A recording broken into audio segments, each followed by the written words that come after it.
All right, let's look at number 3 and 9.4.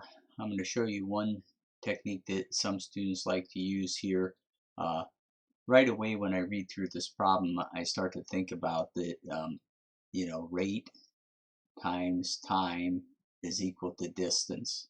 Okay, so some students like to set up kind of a little chart here, um, or a little table, spreadsheet, uh, and kind of look at these 6 um, cells that we have to fill in here. And we're going to write above here rate times time equals distance.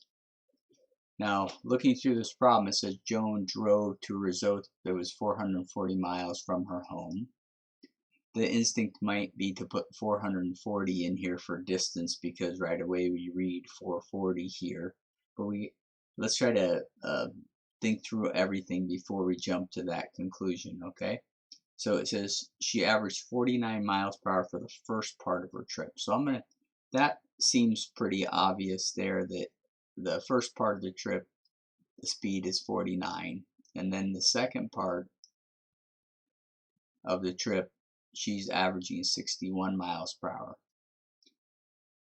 Now, if we look at this part of the problem, how long did she travel at each rate?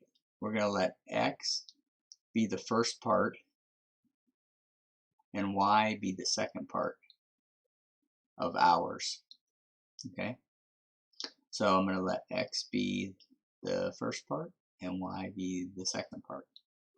Okay, so once I have these columns here, or the rate and the time, I can make this column by multiplying these together and get 49x here and 61y here. So what do I know about the total of hours? Well, in the problem it says she drove for a total of 8 hours. So I have x plus y equals 8. Hours plus hours equals total hours. Okay? Remember, this statement is relating to hours. And then here for distance, I know that this 49x represents the distance for the first part of the trip, and this is the distance for the second part of the trip, right?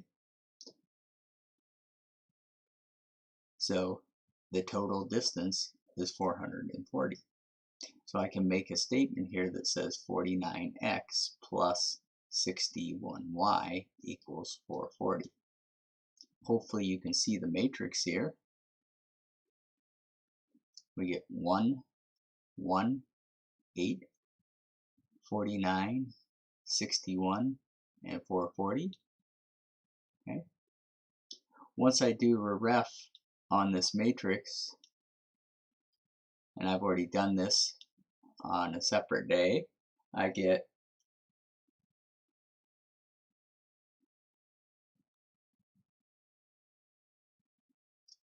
this statement after a ref.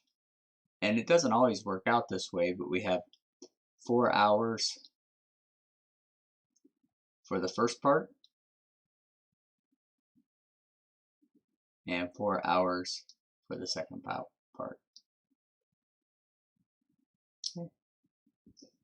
Takes a little practice. These are harder problems, but just take your time and try to set up the tables, and hopefully you can get the hang of these. Thanks.